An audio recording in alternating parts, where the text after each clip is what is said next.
আপনাদের কাছে বরাবরের মতো আমরা আজকেও প্রথম একটি বিষয় নিয়ে, সারপ্রাইজিং বিষয় নিয়ে কথা বলতে চাই। তা হচ্ছে, আপনি শুনলে অবাক হবেন যে মানুষ মুভি যে দেখে, এই মুভি দেখবে কোনটা, এইরকম একটি সিদ্ধান্ত নিতে মানুষ 6 মিনিট 52 সেকেন্ড সময় নেয়।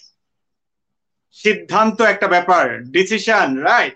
শুধুই তাই না, আপনি শুনলে আরো অবাক হবেন যে আমরা একটা নতুন কাপড় কিনতে সিদ্ধান্ত নেই, আমাদের বাচ্চাদেরকে স্কুলে ভর্তি করানোর জন্য একটা সিদ্ধান্তের ব্যাপার হচ্ছে, তারপর আরো অনেক ধরনের সিদ্ধান্ত প্রতিনিয়ত আমাদেরকে নিতে হয়। আপনাদের কাছে একটা প্রশ্ন, বলেন তো, নতুন কাপড় কেনার জন্য মানুষ সিদ্ধান্ত নিতে কতটুকু সময় নেয়? কয় মিনিট? আই রিপিট, যেমন মুভি দেখতে গিয়ে সময় নিচ্ছে আপনার 6 মিনিট 52 সেকেন্ড, তেমনি নতুন একটা শার্ট কিনতে বা কাপড় কিনতে গিয়ে আপনি কত সেকেন্ড বা কত মিনিট সময় নেন? আমরা এই উত্তরটা নিয়ে আসতেছি একটু পরেই। তো বরাবরের মতো আজকে আমরা থাকবো ডিসিশন মেকিং, এই বিষয়টা নিয়ে, ডিসিশন মেকিং এবং গ্রেট। সো ডিসিশন মেকিং এর আজকে আমরা যেই দুইটা বিষয় আপনাদেরকে দিব, তা হচ্ছে স্পেশালি হার্ভার্ড বিজনেস রিভিউর দুইটা আর্টিকেলস থাকতেছে এবং এই দুইটা স্পেশাল বই। যে বই দুটি যদি আপনি একটু খেয়াল করে দেখেন, দুর্দান্ত দুইটা বই, যেটা বলা হয় মাস্ট রিড টু বুকস। একটা হচ্ছে thinking fast and slow, thinking fast and slow, আর একটা হচ্ছে the art of thinking clearly. এই দুইটা বই আমরা আপনাদেরকে দিচ্ছি একেবারে কমপ্লিমেন্টারি। সাথে থাকছে আমাদের সকল উপকরণগুলো, থাকছে ইলেকট্রনিক সার্টিফিকেটস, যারা 5টা প্রোগ্রামে সাকসেসফুলি করবেন এবং আমাদের কিছু প্রশ্নের উত্তর দিবেন, তারা পেয়ে যাবেন সার্টিফিকেটস, সাথে পাবেন এই 5টা প্রোগ্রামের সকল পাওয়ার পয়েন্ট প্রেজেন্টেশন গুলো, রাইট, সফট কপি। সো আপনাকে যে কাজটি করতে হবে, বরাবরের মতো আপনি 3টি শেয়ার করতে হবে, 10 জন মানুষকে মেনশন করে দিতে হবে কমেন্ট সেকশনে। At the same time during program 10টা কমেন্টস করে আপনি আমাদেরকে আরেকটু উজ্জীবিত করবেন, প্রশ্ন করবেন, অ্যাক্টিভ থাকবেন। আমাদের এই টোটাল প্রোগ্রামের সাথে একটা অর্গানাইজিং টিম কাজ করছে, যারা কিনা আপনাকে কন্টিনিউয়াস সাপোর্ট দিবে, এই টিমটা সেটা, এবং তারা অবজার্ভ করবে আপনাদের পুরো বিষয়গুলো। তো আমি শুরু করতে চাই আমাদের প্রথম সিক্রেটটি নিয়ে। তার আগে উত্তরটা তো দেওয়া দরকার নাকি? আপনি শুনলে অবাক হবেন, উত্তরটা হচ্ছে ওই যে জামা কাপড় কিনতে মানুষ যে সময়টা নেয় 10 মিনিট, অনলি 10 মিনিটস। আমি আপনাদেরকে এই লিঙ্কটা শেয়ার করে দিব, আপনারা আর্টিকেলটা পড়লে আরো অনেক খুবই সারপ্রাইজিং তথ্যগুলো জানতে পারবেন। তো ডিসিশন মেকিং এর প্রথম একটা মডেল হচ্ছে, যেটা হচ্ছে আপনার র্যাপিড মডেল বা র্যাপিড মেথড। সো আমরা দেখি র্যাপিড মেথড দিয়ে আসলে কি হয়। তো এই র্যাপিড মেথডটা আমরা যদি একটু শেয়ার করি আপনাদের সাথে, খেয়াল করে দেখেন, R for recommend, A for agree, P for perform, I for input এবং ডি ফর ডিসাইড। তো যখনই বলা হয় যে আপনি কোনো একটা ডিসিশন নেবেন, আপনি মানুষের রোলস এবং রেসপন্সিবিলিটিস গুলো ক্লিয়ার করে ফেলা আগেই, তো সেই জায়গাটা থেকে কে কোন বিষয়টা নিয়ে করবে এইটা আবিষ্কার করেছেন সিন্স 2006-এ, এবং হার্ভার্ড বিজনেস রিভিউর একটা আর্টিকেলে ওনাদের এই রিসার্চটা পাবলিশ করেছেন রজার্স পল এবং মার্সিয়া বেলেঙ্কো। তো এই যে মার্সিয়া বেলেঙ্কো, উনি সহজে কাজটা করলেন এই মেথডটা দিয়ে। রেকমেন্ড বলতে আসলে আমরা কি বুঝি, আমরা একটু বোঝার চেষ্টা করি। রেকমেন্ড মানে হচ্ছে যে আসলে এই যে ডিসিশনটা যে নিবে, কাদের কাদের কাছ থেকে এই ডিসিশনটা আসলে আইডিয়াগুলো আসবে, আইডিয়া জেনারেটটা কে করবে। এ ফর এগ্রি, এখন এগ্রি করার সময় আসলে কারা কারা, কাদের এগ্রি হওয়াটা খুবই মুখ্য এই ডিসিশনটার সময়। দেন আপনি পারফর্ম, এই ডিসিশনটা হলো কিন্তু এটাকে সামনে ফরওয়ার্ড করার জন্য কে কে পারফর্ম করবে। ইনপুট, পারফর্ম করলেন, এখন পারফর্ম করতে গিয়ে একটু চেঞ্জ করতে হবে, এডিশন ডিলিশন, এই জায়গাটা ইনপুটটা দিবে কে, সেই ব্যক্তিটাকে সিলেক্ট করে ফেলা। এবং ফাইনালি ডিসাইড, এখন আপনি ওই ইনপুটটা যে দিলেন এটা সঠিকভাবে যাচ্ছে, এই ডিসিশনটা কে দিবে। এই রকম সবগুলো মানুষের যদি বিষয়টা আপনি কোপ আপ করতে পারেন, তখনই একটা ভালো সিদ্ধান্ত নিতে হেল্প করে। সো ডিসিশন মেকিং এর যখন আমরা কোনো প্রজেক্টের ডিসিশনে যাব, অথবা বড় কোনো ডিসিশনে যাব, অথবা যে কোনো ধরনের আমাদের লাইফের ক্রুশিয়াল কোনো ডিসিশনে যাব, আমরা এই র্যাপিড মেথডটাকে অ্যাপ্লাই করে এই কাজটা করতে পারি। র্যাপিড মেথডের ডিটেলসটা এখানে দেওয়া আছে, আপনারা পরবর্তীতে যখন এটা শীটটা পাবেন আরো ডিটেলস এখান থেকে পড়তে পারবেন। ওকে, সো এবার খেয়াল করে দেখেন, আপনাকে যে কাজটা করতে হবে যে আপনি আপনার অবজেক্টিভটাকে খুঁজে বের করতে হবে। কারণ আপনি তো একটা ডিসিশন নিতে গেলে এটার অবজেক্টিভটা কি, প্রথমে আপনি মানুষ সিলেক্ট করলেন, এখন যে ডিসিশনটা নেবেন এটার অবজেক্টিভটা কি, এটা খুঁজে খুঁজে বের করতে হবে। তো এটা খুঁজে বের করার জন্য চারটা ওয়ে আছে বা চারটা ধাপ আছে। আপনি যদি খেয়াল করে দেখেন, চারটা ধাপের মধ্যে একটা হচ্ছে স্পেসিফাই দ্য অবজেক্টিভস। তিন চারটা অবজেক্টিভ আপনার চলে আসবে, কিন্তু এখান থেকে একটাকে আপনি স্পেসিফিক করতে হবে। দেন ডেসক্রাইব দ্য ফিউচার, এটার ফিউচারে কি হতে পারে এই বিষয় নিয়ে একটু আপনি অ্যানালিসিস করতে হবে, রাইট? দেন ডিফাইন সাকসেস, লাইক এটা হওয়ার পরে আলটিমেট রেজাল্টটা কি হবে, ওই সাকসেসটা কি হবে, আপনি সেই বিষয়টাকে একটু ক্লিয়ার করে ফেলবেন। ফাইনালি চেক ফর কনফ্লিক্টস, আপনি ডিসিশনটা নিতে গেলেন, এবার এটা নিয়ে তো অনেক ধরনের কনফ্লিক্ট তৈরি হতে পারে, সেই কনফ্লিক্ট গুলো কি হতে পারে এটা একটু আমরা চেক করব, রাইট? সো আমাদের ফার্স্ট মেথডটা ছিল র্যাপিড মেথড, এরপরে ছিল অবজেক্টিভটাকে খুঁজে বের করার ডিসিশন নেওয়ার ক্ষেত্রে। আপনারা এই দুইটা বিষয় একটু লিখে জানান তো, র্যাপিডের পুরো ফর্মটা কি, কারণ এটা খুব ইম্পর্টেন্ট একটা ব্যাপার। আমরা এটার আর্টিকেলসটা আপনাদেরকে দিয়ে দিব, আপনারা সেখান থেকে আরো ডিটেলস পড়তে পারবেন। Second, evaluate alternative. অলওয়েজ যে কোনো একটা ডিসিশনের ইভালুয়েশন বা অল্টারনেটিভ যেই বিষয়গুলো থাকে, ব্রেন স্টর্মিং, অল্টারনেটিভ কি হতে পারে। তো এই ক্ষেত্রে প্রথমেই বলা হয় ব্রেন স্টর্মিং এর কোনো বিকল্প নেই। এখন ব্রেন স্টর্মিংটা গ্রুপের মধ্যে হলে অনেক বেশি পরিমাণ মানুষ রিটার্নটা পায়। তো গ্রুপের মধ্যে দেখেন, যখন আপনি কোনো একটা ব্রেন স্টর্মিং করবেন তখন কিছু প্রসেস আপনাকে ফলো করতে হবে। নাম্বার ওয়ান, আপনি খুবই মনোযোগ দিয়ে শুনতে হবে, লিসেন অ্যাটেন্টিভলি, অ্যাকনলেজ ইনপুট, যারা যে ইনপুটটা দিবে সেই ইনপুটটাকে আপনি ভালো করে নিতে হবে, নোট নিতে হবে, বি ট্রান্সপারেন্ট হতে হবে, পার্টিসিপেশনটা যেন খুব ভালো হয় সেই জায়গাটা খেয়াল রাখতে হবে আপনাকে। এক্সপ্লেইন ইউর রিজনিং, যে আপনার আসলে আলটিমেটলি চাওয়াটা কি সেটা আপনাকে দেখতে হবে। এবং ফাইনালি কমিউনিকেট আউটকামস, আউটকামটা কি এটা নিয়ে আপনাকে কমিউনিকেট করতে হবে, রাইট? সো আমরা যদি দেখি এরপরে আরো বলা হয় যে আপনার এই ডিসিশনটা নেওয়ার সময় যে আপনি অবজেক্টিভটা নিলেন বা যে আইডিয়াটা নিলেন, এটা নিয়ে এবার ডিবেটের আয়োজন করেন আপনার গ্রুপের মধ্যে, অথবা আপনার কাছে কিছু মানুষকে দিয়ে আপনি ডিবেট করান যে এটার ভালো দিক মন্দ দিক। একজনকে বলেন যে ভাই এটার ভালো দিক নিয়ে তুমি বলবা, আরেকজন হচ্ছে খারাপ দিক নিয়ে বলবে।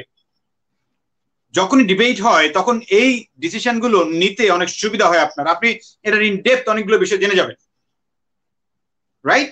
সো ইভালুয়েট করার জন্য আপনার ডিসিশনটাকে একটা ভিডিও আমরা এখন একটু শেয়ার করবো আপনাকে।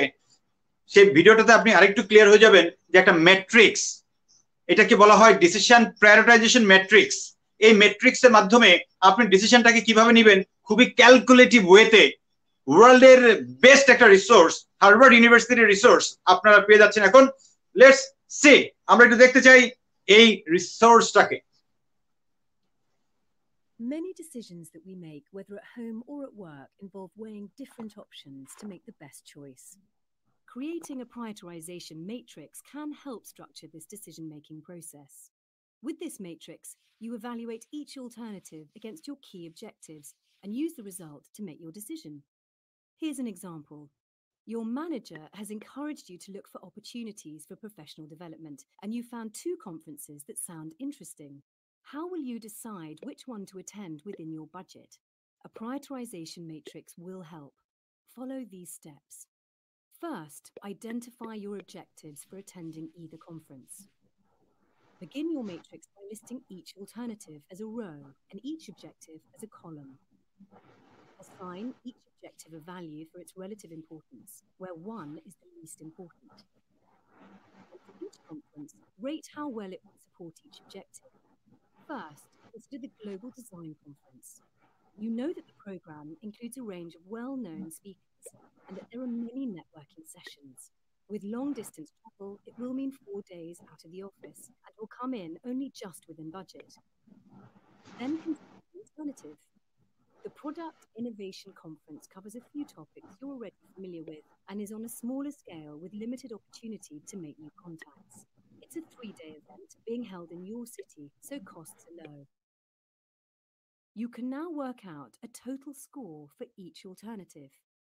First, multiply each rating by the objective value. Then add the results across each row to determine the total score for each alternative. The alternative with the highest total score is your best decision. In this prioritization matrix, the Global Design Conference has the highest total score and so would be your best choice. You can use this approach in a wide range of situations. For example, deciding which vendor to hire for a project or choosing where to go on vacation. Oh, great. তার মানে আমরা দেখলাম যে prioritization একটা matrix আছে decision নেওয়ার ক্ষেত্রে। এই ভিডিওটা প্রয়োজন আপনার পরবর্তীতে আবার টেনে দেখবেন, যখনই বড় ধরনের কোনো সিদ্ধান্ত নেবেন এরকম দুইটার সাথে কম্প্যারিজন করে যে মার্কস একটু বেশি পায় তাকে দিয়েই আপনি ডিসিশনটা নিতে পারবেন, যেটা হবে খুবই অ্যাকুরেট ডিসিশন। রিয়েলি অসাধারণ, রাইট? সো আমরা যেতে চাই আমাদের থার্ড সিক্রেটসে। এখন আপনি অনেকগুলো ডিসিশন নিলেন, এর মধ্যে বেস্ট ডিসিশন কোনটা, এটাকে মেক এ ডিসিশন ফর্ম করবেন কিভাবে আমরা একটু দেখতে চাই। সো এখানে বলা হয় কোন সময় ডিসিশনটা নেওয়াটা সবচেয়ে যুক্তিযুক্ত হয়। একটা হচ্ছে আইডিয়াটা, উপরের দিকে যদি দেখেন আপনি, সেটা হচ্ছে আইডিয়া, এবং ডান পাশে যেটা নিচে ডানের দিকে যেটা গেছে এটা হচ্ছে আপনার টাইম। সো আপনার আইডিয়া এবং টাইম এই দুটার যদি সংমিশ্রণ করেন কোন সময়টাতে আপনার ডিসিশন নেওয়াটা খুব বেশি পরিমাণ জরুরি, কখন বেশি লেন্দি হয়ে যায়, এই বিষয়টা আমরা এখন জানবো, রাইট? সো আপনি যদি এই আমাদের গ্রাফটা দেখেন, আমি গ্রাফটাকে একটু দেখাই তাহলে আপনি ক্লিয়ার হয়ে যাবেন। খেয়াল করে দেখেন, এখানে টু আর্লি উপরে লেখা আছে, আরেকটা হলো টু লেট। আপনি খুব দ্রুত নিচ্ছেন নাকি একটু দেরি হয়ে যাচ্ছে, আপনি সেটা একটু খেয়াল করে দেখতে পারেন। প্রথমেই তো আপনি একটা ফার্স্ট আইডিয়া নিলেন, দেন অন্যদের সাথে আইডিয়াটা জেনারেট করে আপনি এই আইডিয়াটাকে ব্রেনস্টর্মিং করে একটা পর্যায়ে নিলেন, দেন ডিবেট করলেন, ডিবেট করার পরে সিদ্ধান্তটা যদি আপনি নিয়ে নেন, this is the perfect time. কিন্তু ডিবেট করার পরেও যদি আপনি এটাকে ঝুলন্ত রেখে দেন, এটাকে একটা বলা হয় গ্রিড লক, আটকে গেল প্রথম ধাক্কায়। এরপরে এটা একটা এন্ডলেস লুপের মধ্যে ঢুকে যায়, যে লুপের যে প্যাচের আর কোনো শেষ নাই, রাইট? এরপরে টু মাস ডেটা, ওই অনেক ডেটা চলে আসে, আলটিমেটলি এই সকল সিদ্ধান্তগুলো আর বাস্তবায়ন হয় না। তো যখনই আপনি কোনো সিদ্ধান্ত নিতে যাবেন, আপনার টাইমিংটা হওয়া উচিত এরকম মিডল রাইট টাইম। লাইক আপনি গ্রুপ স্টাডি করলেন, ব্রেনস্টর্মিং করলেন, ডিবেট করলেন, প্রয়োজনে আপনি ম্যাট্রিক্স দিয়ে একটু জ্বালাই করে দেখলেন বা যাচাই করে দেখলেন, then you can take decision যে yes we can move forward, right? Otherwise আপনার জন্য এটা অনেক ব্যয়বহুল একটা বিষয় হয়ে যাবে, আপনার জন্য হয়ে যাবে আসলে একটু টাইম কনজিউমিং, এটার বাস্তবায়নই হবে না, রাইট? সো আমরা যদি যেতে চাই এবার আমাদের 4 নাম্বার ডিসিশন মেকিং এর সিক্রেটসে। এবার আপনি নিলেন, কমিউনিকেট করবেন কিভাবে এবং ইমপ্লিমেন্ট করবেন কিভাবে ডিসিশনটা, this is the powerful part. কারণ এই সিদ্ধান্তকে বাস্তবায়ন করাটা, অন্য মানুষের সামনে কমিউনিকেট করাটা খুবই জরুরি একটা ব্যাপার। এখন কমিউনিকেশনের জন্য অনেকগুলো বিষয় থাকে, আপনার টিম থাকে, আপনার কাস্টমারের কাছে করতে হয়, আপনার স্টেক হোল্ডারদের কাছে করতে হয়, আপনার ম্যানেজমেন্টের কাছে করতে হয়, টপ ম্যানেজমেন্ট, মিডল ম্যানেজমেন্ট। মানে সিদ্ধান্ত নিলেন আপনি, কিন্তু এটাকে বাস্তবায়ন করাতে হলে তো সবাইকে কনভিন্স করতে হবে, আপনার টপ ম্যানেজমেন্টকে বা স্টেক হোল্ডার্সকে। সো কিভাবে সেই কাজটা করব? সিম্পলি এখানে যে কাজটা বলেছে যে আপনি দুইটা বিষয়কে মাথায় রাখবেন। ফার্স্ট, এটাকে যখন আপনি অন্য মানুষের কাছে বলবেন, জাস্ট আমি স্লাইডটাকে একটু বড় করছি তাহলে আপনি বুঝবেন। দুইটা বিষয় যখন আপনি করবেন, প্রথমটাই হলো explain the thinking behind the decision. আপনি কেন ডিসিশনটা নিলেন, এটা বিহাইন্ড দ্য সিন কি, এটাকে আপনি খুব ক্লিয়ারলি বলতে হবে, রাইট?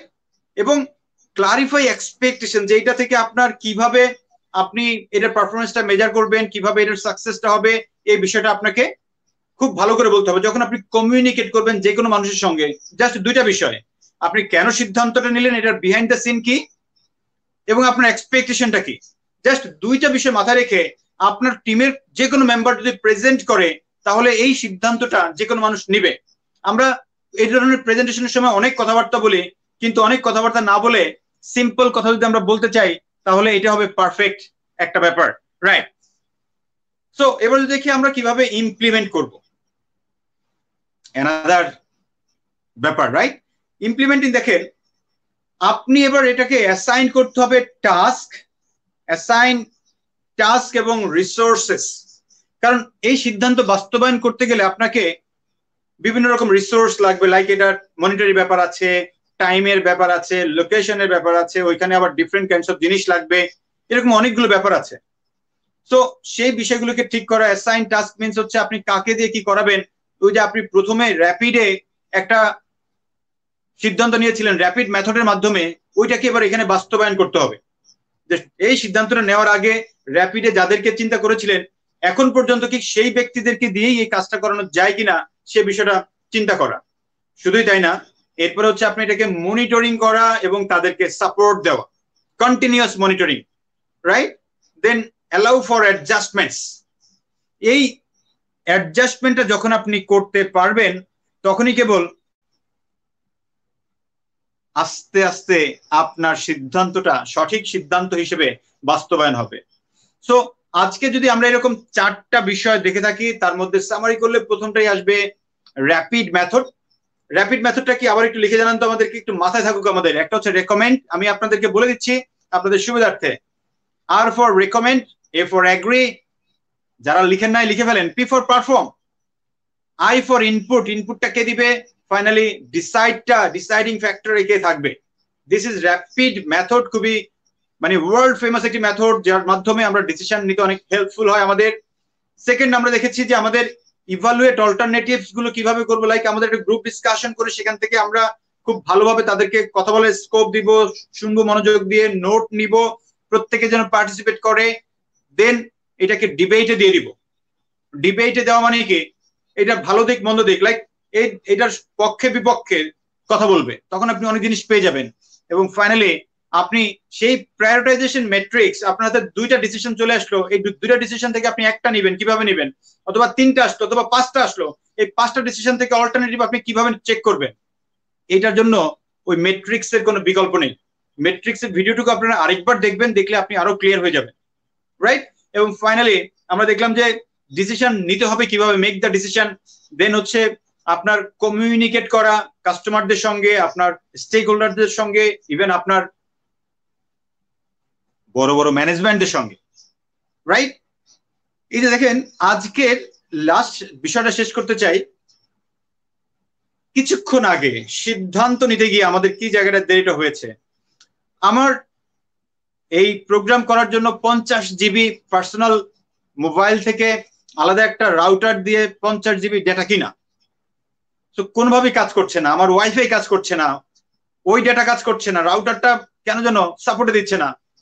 আমি তাৎক্ষণিক আমার আরেকটা মোবাইল দিয়ে প্রায় 10 জিবি ইন্টারনেট আবার কিনলাম আরেকটা ডিভাইসকে কানেক্ট করার জন্য, এবং এটার জন্য কিন্তু আমাদের সময় লেগে গেল।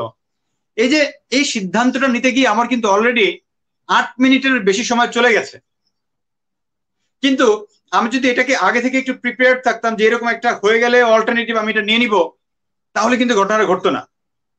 তো সিদ্ধান্ত কোনো বিষয় করার আগেই নেওয়া উচিত, যেটা আমরা আজকে প্র্যাকটিক্যালি আরেকটু বুঝলাম, রাইট? সো আমরা নেক্সট যে কোনো ধরনের কাজ করার ক্ষেত্রে এই সিদ্ধান্তের ব্যাপারগুলো নিয়ে আরেকটু মুভ করব। শুধুই তাই না, আমাদের আগামীকালকের একটা দুর্দান্ত প্রোগ্রাম, সেটা হচ্ছে মিটিং ম্যানেজমেন্ট। ইউজুয়ালি আমরা কোনো মিটিং করলে দেখা গেছে লম্বা সময় লেগে যায়, ফ্রুটফুল হয় না।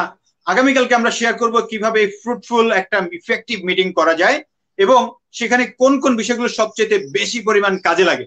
সো আগামীকালকে সবার সঙ্গে আবার দেখা হবে। সে পর্যন্ত সবাই ভালো থাকবেন, সুস্থ থাকবেন এবং আমাদের সাথেই থাকবেন, আমরা এই প্রত্যাশাই করছি।